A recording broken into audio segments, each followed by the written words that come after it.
함께 읽겠습니다. 자, 시작.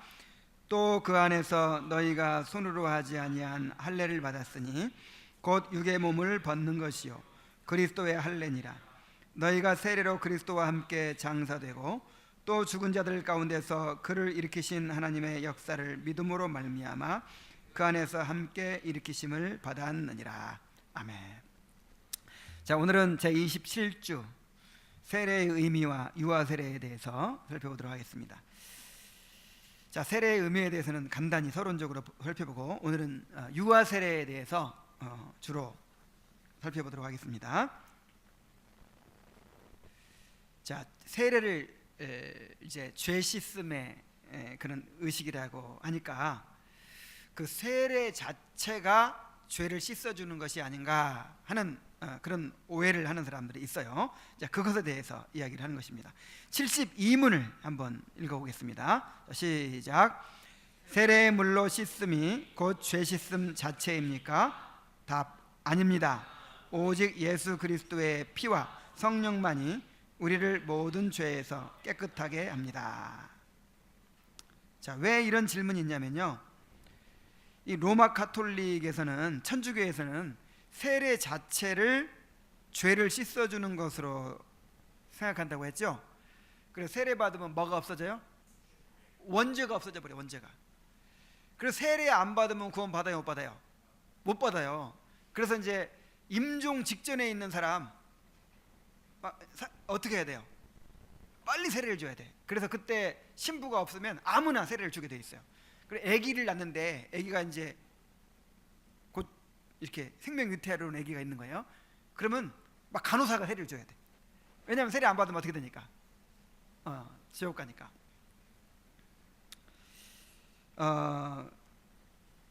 그리고 이제 세례를 통해서 중생을 한다, 이렇게 주장을 하기도 하고요. 그러나 세례 자체가 아니라 그 세례가 가리키는 예수 그리스도의 피와 성령으로의 씻음이 우리를 깨끗하게 하는 거예요. 세례가 아니라 세례가 가리키는 것이 우리를 깨끗하게 한단 말이에요. 그 세례가 가리키는 것이 그리스도의 피와 성령으로 씻는 것이죠. 자, 그리스도의 피와 성령의 씻음을 믿는 믿음만이 구원의 수단이 됩니다. 자, 뭐가 구원의 수단이에요? 믿음만이. 믿음만이. 그 그리스도의 피와 성령으로 씻어준다는 것을 믿는 믿음, 그 믿음이 구원의 수단이에요. 자, 구원의 수단이 믿음입니다. 그 믿음을 일으키는 외적 수단이 말씀이에요. 그래서 구원의 내적 수단은 믿음, 외적 수단은 말씀. 그러니까 말씀, 외적 수단을 통해서, 그러니까 말씀으로 내적 수단인 믿음을 일으켜서 우리가 구원받는 거예요. 그래서 믿음이 없으면 세례 받아도 아무 소용 없어요. 근데 세례를 안 받았어도 믿음이 있으면 구원 받아요. 믿음이 있으면 세례 없어도 구원 받고, 믿음 없으면 세례 받아도 구원 못 받아요. 중요한 건 뭐다? 믿음이다. 믿음이다. 자, 그렇다면 왜 성령께서는 세례를 중생의 씻음과 죄 씻음이라고 하셨겠습니까? 73문 읽습니다. 시작. 그러면 왜 성령께서는 세례를 중생의 씻음과 죄를 씻음이라 하셨습니까? 답. 하나님께서 그렇게 말씀하신 데에는 중요한 이유가 있습니다. 하나님께서는 몸에 더러운 것이 물로 씻겨지듯이 우리의 죄가 그리스도의 피와 성령으로 없어짐을 우리에게 가르치려 하셨습니다. 더 나아가서 우리의 죄가 영적으로 씻겨지는 것이 우리의 몸이 물로 씻겨지는 것처럼 매우 실제적임을 이러한 신적 약속과 표로서 우리에게 확신시키려 하셨습니다. 세례 자체가 죄를 씻어주는 것이 아님에도 불구하고 세례를 받아라 명령을 하고, 그 다음에 세례를 죄 씻음이라고 또 불러요, 이름을. 그렇게.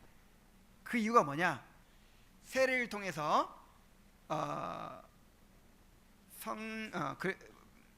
그리스도의 피와 성령으로 씻어준다는 것을 드러내고, 그 다음에 그리스도의 피와 성령으로 씻어준다는 것을 확신시키고, 가르치고 확신시키고. 두 가지죠. 가르치는 건 뭐예요? 표. 확신시키는 건 인. 그래서 그냥 간단하게 요약하면 그리스도의 피와 성령으로 죄를 씻어준다는 것을 가르치는 표요, 확신시키는 인이다. 이렇게 정리할 수 있겠습니다. 세례가 뭐예요? 표와 인이다. 죄 씻음을 가르쳐주는 표요, 그 다음에 확신시키는 인이다. 자, 이제 유아 세례에 대해 살펴보겠습니다. 자, 74문 읽어보겠어요. 시작. 유아들도 세례를 받아야 합니까? 답. 그렇습니다. 그들은 유아들도 어른들과 마찬가지로 하나님의 언약과 교회에 속하였고, 또한 어른들 못지않게 유아들에게도 그리스도의 피에 의한 속죄와 믿음을 일으키시는 성령이 약속되어 있기 때문입니다. 그러므로 유아들도 언약의 표인 세례를 통하여 그리스도의 교회에 연합되고 불신자와 자녀들과 구별되어야 합니다. 이런 일이 구약에서는 할례를 통하여 이루어졌으나 신약에서는 그 대신 세례가 제정되었습니다. 자, 유아 세례를 부인하는 사람들이 있죠. 어떤 사람들이 부인하죠? 이 종교개혁 시대는 제세례파라고 있어요. 제세례파. 이 제세례파가 유아 세례를 거부했어요. 부인했어요. 이건 성경하고 맞지 않다. 왜냐하면 믿음이 있어야 세례를 받지. 분명한 신앙 고백이 있어야 세례를 받는 건데, 믿음도 없는 사람, 어린아이가 뭘 알고 세례를 받냐. 그래서 어린아이가 자라가지고 자기 입으로 신앙 고백을 할 때까지 기다려야 된다, 이렇게 주장을 했습니다. 그리고 오늘날에도 침례교회에서는 유아 세례 안 하죠. 침례교회에서는 유아 세례 안 합니다. 그럼 왜 우리는 유아 세례 합니까? 그 유아 세례를 하는 성경적 근거가 있어요. 이대로 이 요리문, 하이델베르크 요리문답 74문 요거만 기억하면 돼요. 이 74문을 한번 풀어서 한번 설명해 보겠습니다. 첫째 근거는 그거예요. 유아들도 어른들과 마찬가지로 하나님의 언약과 교회에 속하였다라는 거예요. 자, 하나님께서 은혜 언약을 주셨죠. 그 은혜 언약을 누구도 같이 받았어요? 아이들까지 같이 받았어요. 자녀들까지. 부모만 받은 게 아니라 그 자녀들까지 받은 거예요. 그리고 어른들만 하나님의 교회의 일원으로 여기시는 것이 아니라 그 부모들의 자녀들까지도 하나님께서 이 교회의 일원으로 하나님 그렇게 여기십니다. 그래서 언약과 교회에 속하여 있다는 거예요. 한번 찾아볼까요? 창세기 17장 17절입니다. 창세기 17장 7절.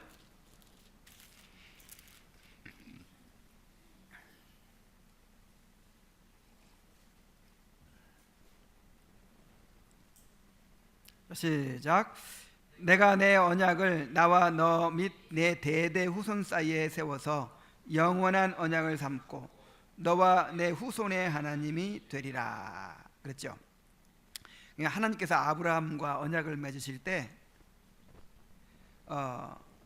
너와 및 네 후손과도 맺은 것이다, 이렇게 말씀하셨어요. 자, 그리고 이제 신약에서는 마태복음 19장 14절인데, 자, 이것도 한번 봅시다. 마태복음 19장 14절.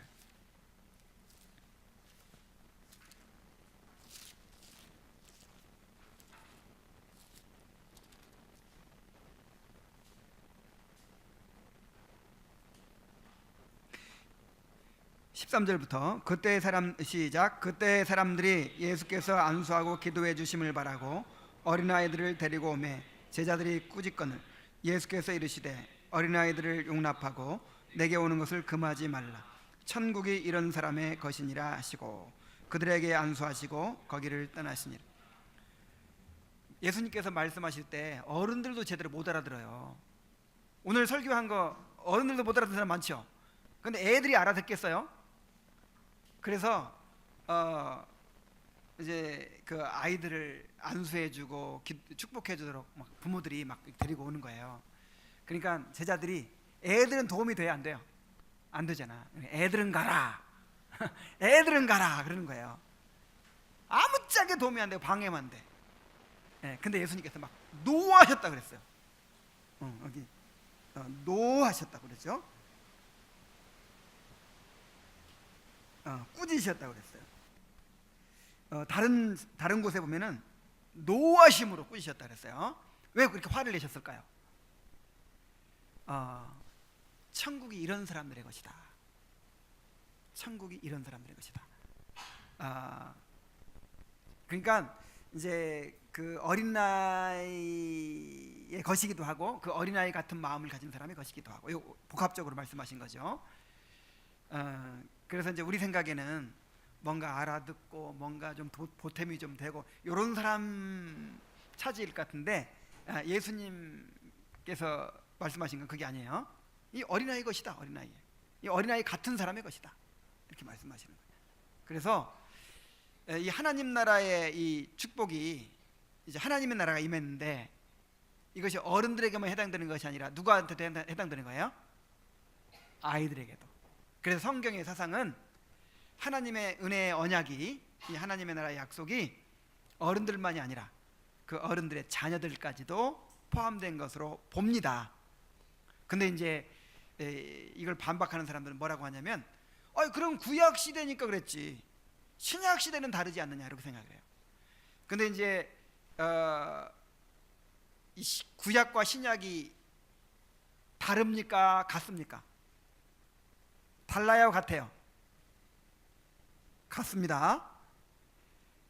구약과 신약이 같은 거예요. 다만 예수님이 오시기 전이니까 구약은 모형의 형태로 있는 것이고 신약은 실체 형태로 이렇게 있는 것이지, 그 원리는 똑같은 거예요. 구약 시대에도 예수 믿고 구원 받아요. 맞습니까? 신약 시대에도 예수 믿고, 구약 시대에 성령으로 거듭나요. 신약 시대에도 똑같은 거예요. 똑같아. 근데 예수님이 아직 오시기 전이니까 양 잡아 제사 드리면서 예수님을 바라보고 믿는 거죠. 그 차이예요, 그 차이. 그래서 어떻게 이해를 해야 되냐면 이렇게 이해를 해야 돼요. 빛이 더 밝아졌다, 이렇게 이해를 해야 돼요. 그러니까 지금 밤이라고 생각해 봅시다. 밤인데 불이 꺼져 있어요. 그래서 여기 의자도 있고 뭐 선풍기도 있고 시계도 있고 스피커도 다 있는데 잘 보여요, 안 보여요? 희미해요. 근데 동이 터오고 햇빛이 밝아오니까 희미했던 것이 환하게 보이는 거예요. 꼭 이렇게 이해해야 돼. 이렇게 구약과 신약을 꼭 이렇게 이해하십시오. 다른 게 아니에요. 똑같아요. 근데 단지 무슨 차이예요? 빛의 차이야. 희미했냐 아니면 밝아졌느냐, 이 차이예요. 아브라함은 희미했어. 우리 뭐 메시아가 온다는데 어떤 식으로 올까? 언제쯤 올까? 희미해. 근데 우리는 어때요? 확실히 알죠. 요 차이. 희미하냐 확실하냐, 요 차이지. 달라요, 같아요? 같아요. 그리고 구약보다 신약이 훨씬 더 풍성해요. 더 풍성해. 모든 것이 다 풍성해. 그러니까 구약 시대에 그 자녀들도 하나님의 백성으로 쳐줬다. 그리고 신약 시대에는 안 쳐진다. 그럼 풍성해진 거야, 아니면 줄어든 거야? 말이 안 돼요. 그래서 구약 시대나 신약 시대나 그 자녀들까지 언약이 주어지는 것이고, 그 자녀들도 교회에 속하는 것입니다. 자, 첫 번째 근거가 유아들도 어른들과 마찬가지로 하나님의 언약과 교회에 속하였다는 것이고, 두 번째 근거, 유아들에게도 그리스도의 피에 의한 속죄와 믿음을 일으키는 성령이 약속되었습니다. 우리가 어떻게 주 씻음 받아요? 그리스도의 피와 성령으로 주 씻음 받잖아요. 그런데 그리스도의 피로 성령으로 죄를 씻어 주시겠다는 약속이 누구한테도 주어졌다고요? 유아들에게도 한번 찾아봅시다. 시편 22편 10절.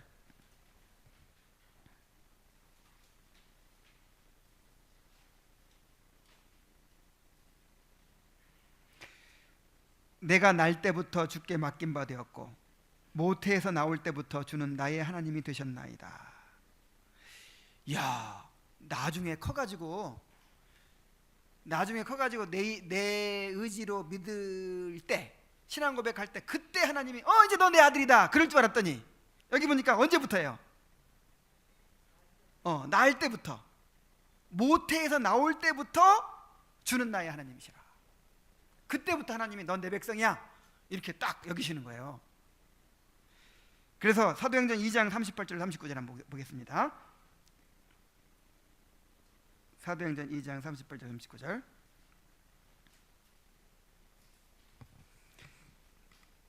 베드로가 이르되 너희가 회개하여 각각 예수 그리스도의 이름으로 세례를 받고 죄 사함을 받으라. 그리하면 성령을 선물로 받으리니 이 약속은 너희와 너희 자녀와 모든 먼데 사람 곧 우리 주 하나님이 얼마든지 부르시는 자들에게 하신 것이니라. 너희만이 아니라 너희 누구에게도? 자녀에게도. 자, 유아 세례를 반대하는 사람들은 믿음을 가진 사람에게 세례를 주어야지 무슨 말이냐 이렇게 얘기하죠. 근데 여러분 오해하면 안 돼요. 사실 세례는 반드시 참된 믿음을 가진 사람에게 주는 것이 아니에요. 여러분 참된 믿음을 가졌는지 우리가 확인할 수 있어요, 없어요? 없어. 아까 그랬잖아요. 끝까지 가봐야 된다고. 그래서 참된 믿음을 가졌는지 안 가졌는지 알 수가 없어요. 그럼 뭘 보고 판단해야 될까요? 신앙 고백으로 판단하는 거예요. 그래서 우리는 그렇게 할 수밖에 없어. 당신 예수 그리스도를 당신의 주님으로 믿습니까? 예수 그리스도께서 당신의 죄를 위해 십자가를 죽으시고 당신을 구원하셨다는 걸 믿습니까? 예수 그리스도를 당신의 구주로 받아들이시겠습니까? 이 그리스도를 위해 살겠습니까? 그렇게 하겠습니다. 그럼 어떻게 해야 돼? 믿어줘야지. 어떻게 해? 우리가 알 수가 없는 걸. 그러니까 참된 믿음인지를 검증하기 할 수도 없을 뿐만 아니라 오래 걸려요. 오래 걸린단 말이에요. 하나님만이 확실히 알고. 그래서 우리는 어떻게 할 수밖에 없냐면 신앙 고백을 하면 세례를 줄 수밖에 없어요. 그래서 교회 안에는 진짜 구원받은 사람만 있는 게 아니에요. 세례 받았어도 아직 참된 믿음이 없는 사람들도 있어요. 그거를 하나님께서 이 보이는 교회는 어쩔 수 없어요. 그럴 수밖에 없어. 그걸 하나님께서 인정하셨어요. 그런데 아직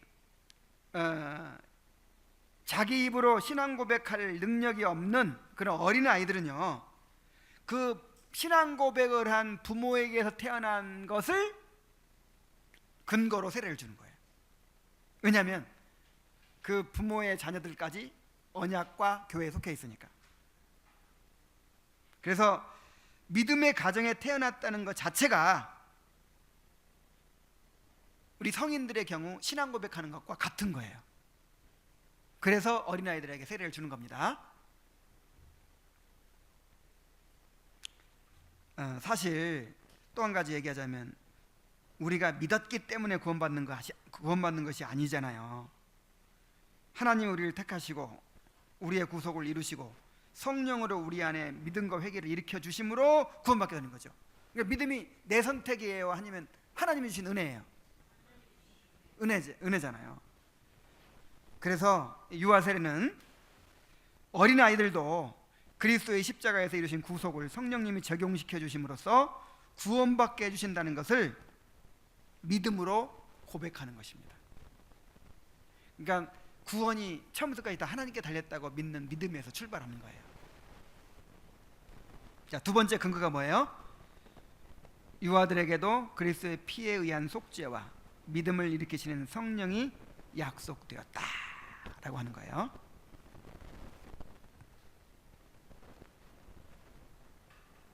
자,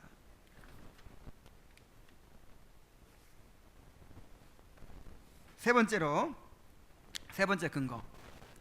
유아들도 언약의 표인 세례를 통하여 그리스도의 교회에 연합되고 불신자의 자녀와 구별되어야 합니다. 다시 말하면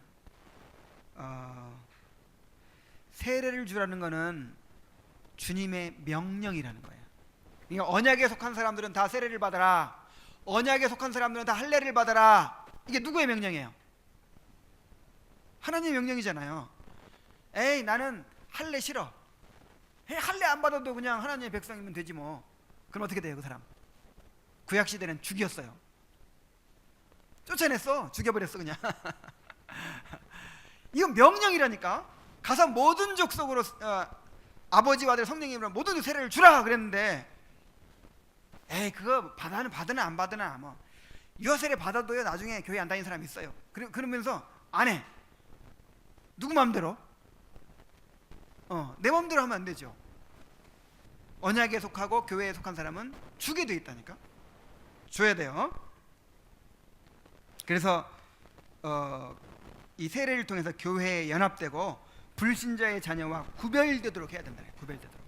그래서 우리 혜원이가 세례 받았죠.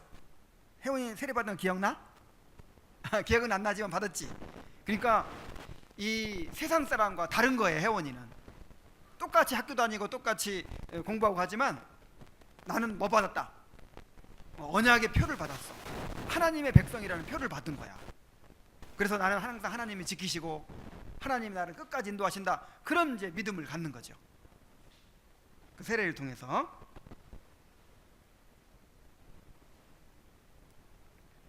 자, 네 번째 근거는 뭐냐면, 구약에서는 할례를 통하여 이루어졌으나 신약에서는 그 대신 세례가 제정되었다라는 거예요.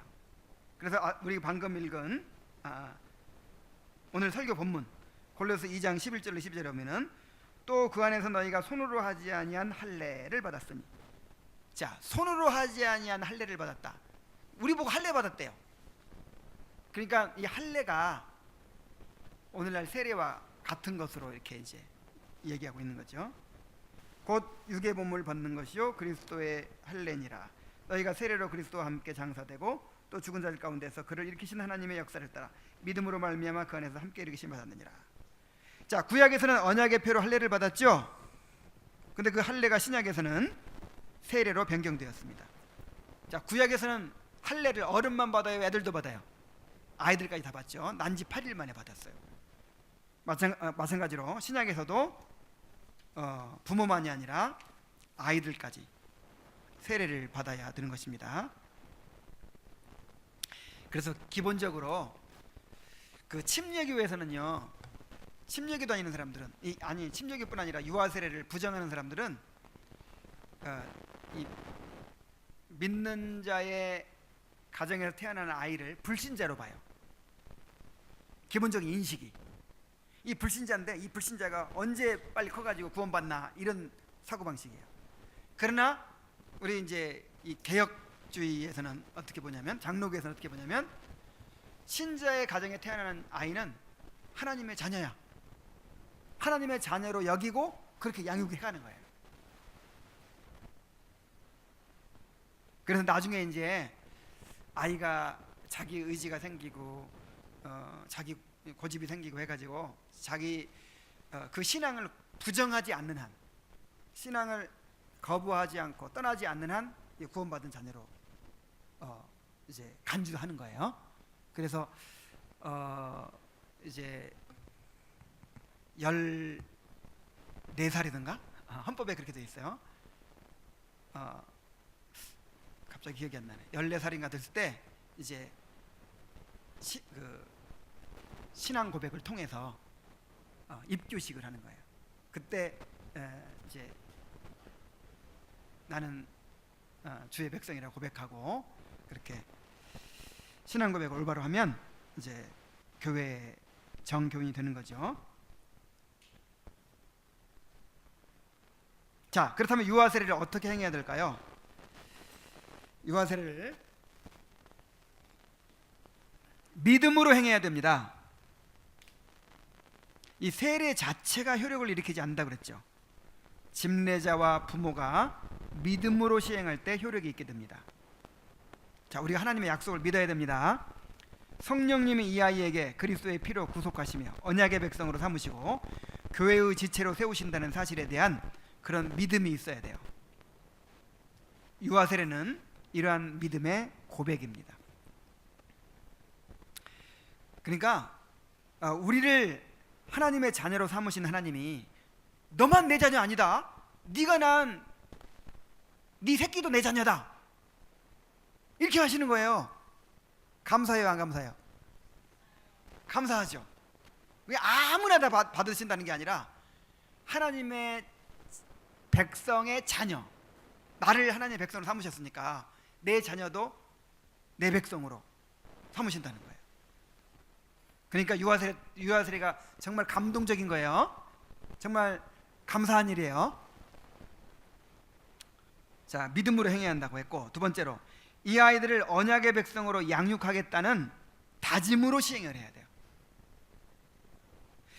그래서 유아세례를 베푼 후에는 이 아이들이 성장해서 자신들의 입으로 신앙을 고백할 수 있을 때까지 그 아이들을 주의 교양과 훈계로 양육을 해야 됩니다. 아니, 자기 백성 삼았으면 그냥 저절로 되는 거 아닌가? 그렇지 않죠. 하나님은 항상 과정을 사용하시죠. 그러니까 우리가 우리 아이를 믿었어요. 내가 우리 은겸이가 이제 유아세례 받았잖아요. 은겸이에게도 언약이 주어지고 은겸이도 이 교회의 일원이다, 이걸 이런 믿음으로 받았죠. 그러면 부모가 어떻게 된다고? 믿었으면 열심히 가르쳐야 한다고. 열심히. 그래가지고 자기 입으로 이제 나중에 신앙 고백하게 만들어야 돼요. 아니, 하나님이 하셔야지 내가 그렇게 만들어? 하나님은 항상 과정을 사용하신다 그랬죠. 그래서 이제 부모가 그 신앙을 계승하게 만드시는 거예요.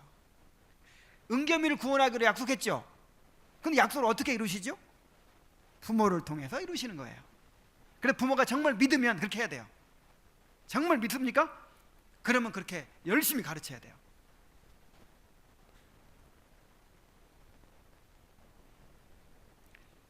자, 믿음으로 해야 되고, 그 다음에 이 아이들을 언약의 백성으로 양육하겠다는 다짐으로 그렇게 해야 한다 그랬어요. 자, 그래서 이 아이들에 대한 이제 부모의 책임이 있고 또 이 교회의 책임이 있습니다. 부모가 어떻게 이 아이들을 가르쳐야 될지 보겠습니다. 에베소 6장 4절 말씀. 에베소 6장 4절 말씀.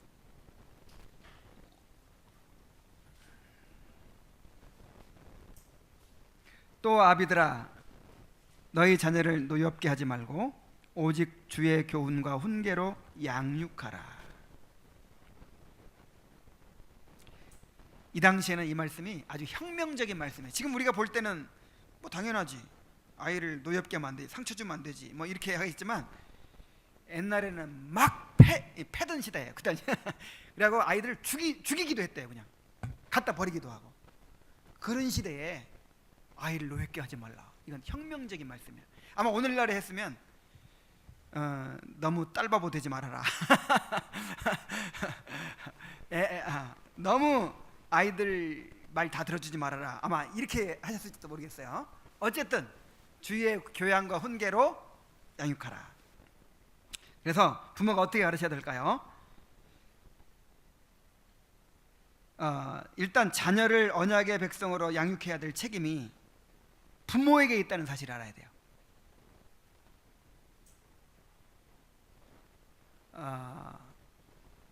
내가 중고등부 전도사도 하고 청년부 교역자도 하고 오랫동안 그렇게 했는데 나 이게 그 부모들한테 늘 죄인이에요. 죄인. 우리 애 좀 어떻게 해달라니까 애 하나 못 잡아준다고. 그렇다면 교회 옮긴다고. 아이고 그냥. 근데 안 나와. 장로님 아들이 안 나오고 집사님 아들이 안 나오는데 아니야, 부모 말을 안 듣는데 내 말 들어요? 좀 만나자. 그럼 만나줘요? 아이고 죽겠어요 그냥. 그리고 늘 죄인이야. 그리고 막 호통을 쳐요. 아니 어떻게 교회가 이거 애 하나 못 잡아주냐고. 사실은 이게 어떻게 돼야 되냐면요, 그 이 자녀가 교회 안 나오잖아요. 그럼 부모가 권징을 받아야 돼요. 벌 받아야 돼요. 벌. 아니 자기가 벌 받아야 되는데 교회 나온 사람을 잡는 거야. 이거 정말 절대 이거 이렇게 생각해서는 안 돼요. 자녀를 가르쳐야 될 책임이 교회에 있어요? 부모에게 있어요? 부모에게 있어요. 부모에게. 부모는 일단 자연적 책임이 있죠. 자녀를 부모가 책임지죠. 요즘에는 부모가 책임 안 지고 그냥 학원 선생이 책임지고 뭐 교회 전도사가 책임지라고 하는데 그건 절대 뭐 이건 말도 안 되는 일이에요. 누가 책임져요? 자연적인 책임이 있고 그다음에 언약적인 책임이 있어요. 무슨 책임? 여러분이 언약의 백성이죠. 그 언약, 하나님과 언약을 맺는 거예요. 우리가 그 예배 끝날 때마다 십계명 교독을 하는 이유가 그 언약의 말씀이에요. 그게 하나님께서는 우리를 그렇게 이제 천국까지 데려다 주신다는 약속했죠.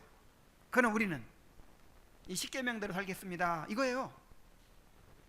그런 이제 우리가 지켜야 될 언약 가운데 뭐가 있냐면 내 자녀들을 언약의 백성으로 키우겠습니다 이거예요. 이게 언약의 백성이에요. 이게 언약이라고 하는 거는 하나님이 나한테 뭔가 약속해 준 것만 있는 게 아니야. 쌍방이야. 쌍방. 내가 이제 감당해야 될 일이 있는 거예요. 그 중에 하나가 하나님께서 주신 자녀를 언약의 백성으로 키우겠습니다 이거예요. 그래서 만약에 못 키우면 어떻게 돼요? 책임져야 돼요. 그래서 자연적 책임만이 아니라 무슨 책임도 있다? 언약적 책임이 있다. 자, 그렇다면 어떻게 가르쳐야 될까요? 먼저 신앙의 내용을 가르쳐야 돼요. 신명기 6장 6절로 7절 말씀 한번 보세요. 신명기 6장 6절로 7절. 자, 함께 읽어봅시다. 시작. 아직 안 찾았죠? 자, 시작. 오늘 내가 내게 명하는 이 말씀을 너는 마음에 새기고 내 자녀에게 부지런히 가르치며 집에 앉았을 때든지 길을 갈 때든지 누워있을 때든지 일어날 때든지 이 말씀을 강론할 것이며. 이야, 자녀들을 가르쳐야 되는데 이렇게 가르쳐야 돼. 뭐 복잡할 거 없어요. 딱 4가지 환경에서만 가르치면 돼요. 첫째, 집에 앉았을 때 가르치세요. 집에 앉아있을 때 텔레비 보려고 앉아있으면 그때 가르치세요. 그 다음에 길 갈 때 그때 가르치세요. 길 갈 때. 그 다음에 또 누워있을 때 가르치세요. 그 다음에 일어나면 그때 가르치세요. 쉽죠? 그러니까 이 말이 무슨 말이에요? 그냥 수단 방법 가르치지 말고 그냥 모든 기회를 봐가지고 가르치라는 거예요. 그냥 모든 게, 뭐 생일 파티 할 때도 야, 하나님이 너를 태어나게 해주신 거야. 엄마가 낳지만 하나님이 생명을 주시는 거야. 하나님 너를 나게 하셨어. 네가 태어난 데에 목적이 있는 거야. 뭐 이렇게 생일 파티 할 때도 가르칠 수 있고, 그 다음에 동생하고 막 싸웠을 때도 정말 우리 안에는 죄가 이렇게 싸우게 만든 거야.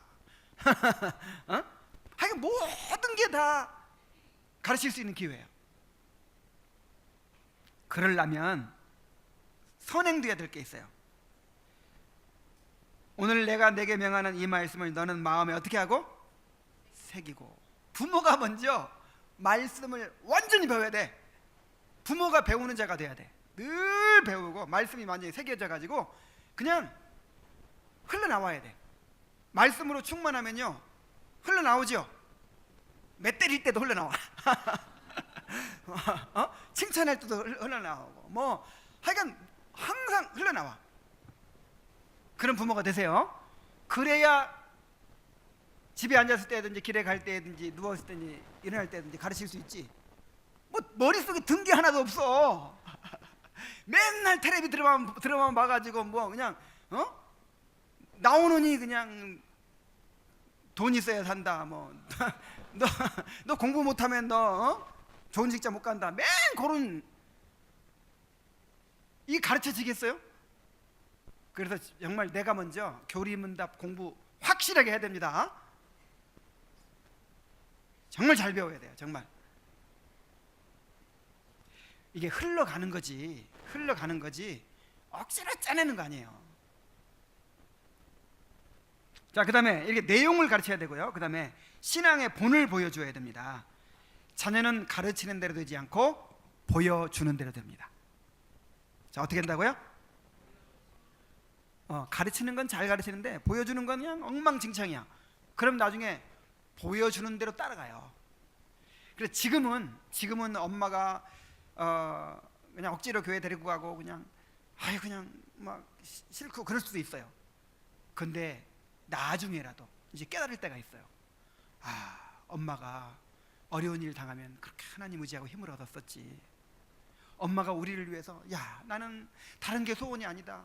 네가 정말 하나님 경외하는 하나님의 자녀가 되기를 나는 정말 소원이다. 그 눈빛 진짜 그건 그냥 말만이 아니었어. 그런 것이 남겠죠. 이렇게 본으로 가르쳐야 돼. 본으로. 그리고 세 번째는 신명기 6장 8절 9절에 보면 너는 또 그것을 내 손목에 매며 기호를 삼으며 내 미간에 붙여 표를 삼고 또 내 집 문설주와 바깥문에 기록할지니라. 손목에 말씀을 메고 다니래. 그 다음에 미간에 여기다가 이렇게 붙이고 다니고, 그 다음에 문설주에다가 기록해 놓으래요. 그래서 유대인들은 실제로 이렇게 해서 실제로 손목에 말씀 상자가 있어. 그다음에 여기다 말씀 상자 이만큼 그 시에마라고 해서 이 말씀을 넣고 다녀요. 근데 꼭 그렇게 하라는 게 아니고 자녀들에게 하나님의 말씀을 가르칠 수 있는 모든 환경과 분위기를 다 동원하라는 거야. 그래서 우리 교회 성도들 보니까 집에 테레비를 다 없애버렸어. 이게 바로 그런 거예요. 그런 거. 그러니까 테레비를 놔두면 항상 자동적으로 테레비 보잖아요. 근데 테레비 없애고 그 자리에다 책꽂이를 다 놓고 책을 놓고, 그러니까 볼 게 뭐가밖에 없어. 이런 게 다 이제 여기에 해당되는 거죠. 그렇다고 해서 지나치게 경직되고 억압적인 분위기로 숨막히게 해서는 안 되겠죠. 즐겁고 자연스러우면서도 그 안에서 복음이 풍성하게 전달될 수 있도록 그렇게 키워야 돼요. 여러분, 우리가 언약의 백성이라는 걸 기억하십시오. 그냥 세상 사람보다 조금 나은 정도 그런 곳이 아니에요. 완전히 다른 거예요. 구별된 백성이에요. 사는 게 달라야 돼요. 애 키우는 게 달라야 돼요. 진짜 달라야 돼요. 자, 이제 교회의 책임이 있습니다. 이 교회는 부모가 자녀를 제대로 가르치고 있는지를 살펴봐야 돼요. 그러니까 목사도 살펴보고 성도들도 서로 살펴보세요. 그래서 부모가 자녀를 잘 가르칠수록 서로 권면하고 도와야 됩니다. 우리 자식들에 대해서 공동 책임을 가져야 됩니다. 그래서 이 집 보니까 이 집은 안 가르쳐. 맨날 부모가 텔레비전이나 보고 아이들을 제대로 안 가르쳐. 그러면 내버려 두면 돼요, 안 돼요? 우리가 다 책임 물어야 돼요.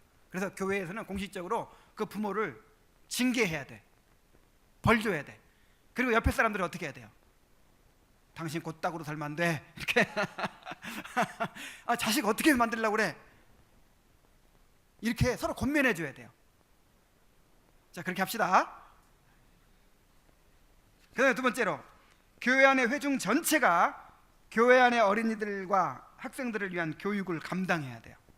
그래서 이번에도 이제 어린이들을 가르치기 위해서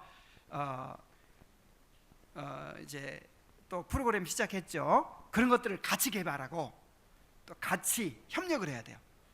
그래서 우리 이모들, 삼촌들, 뭐 작은 아버지들, 뭐 할머니들, 뭐 전부 다 우리 아이들에게 책임을 져야 돼요. 관심을 가져요. 우리가 이제 책임지는 거예요, 이 아이들.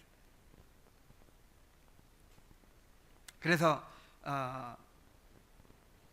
유아 세례 받는다고 하는 것은 우리가 이렇게 우리 아이들을 이제 하나님의 백성으로 양육하겠습니다라고 하는 다짐입니다. 자, 유아 세례 받은 우리 아이들이 있죠. 아니, 여러분들 받은 사람들이 있죠. 내가 받은 유아 세례가 그런 의미였다 하는 것을 기억하시고, 또 우리 아이들이 받은 세례가 그런 의미였다 하는 것을 생각하시고 이 세례를 통해서 은혜를 지속적으로 받게 되기를 바랍니다. 그러니까 지속적으로 받는 거예요. 반지, 결혼 반지가 하나 이제 결혼하실 때 끼워줬잖아요 어제. 그러면 그때만 기뻐요? 그렇지 않죠. 항상 이것이 우리의 결혼 이상하네. 결혼을 기억하게 해주고, 또 나한테 남편이 있다, 나한테 아내가 있다는 기억하게 해주고 그렇게 하죠. 그런 것처럼 내가 받은 세례가 바로 그런 축복이 있다는 것, 그 은혜가 있다는 것을 기억하시기 바랍니다. 자, 기도하겠습니다. 하나님 아버지, 우리에게 귀한 은혜의 수단인 말씀을 주셨는데 말씀에 덧붙여서 이렇게 세례와 성찬이라는 또 은혜의 수단을 주심을 감사드립니다. 때때로 인간적인 생각으로 이것을 무익하게 여기고 형식적으로 여겼던 것을 용서해 주시옵소서. 참으로 우리 주님의 교회가 이 성례를 정당하게 믿음으로 잘 시행할 수 있도록 도와주옵소서. 특별히 유아 세례를 잘 시행하게 해주시고, 유아 세례 받은 부모들이 또 교회가 함께 이 아이들을 언약의 백성으로 잘 키워갈 수 있는 사람들이 될 수 있도록 인도해 주옵소서. 예수님의 이름으로 기도하옵나이다.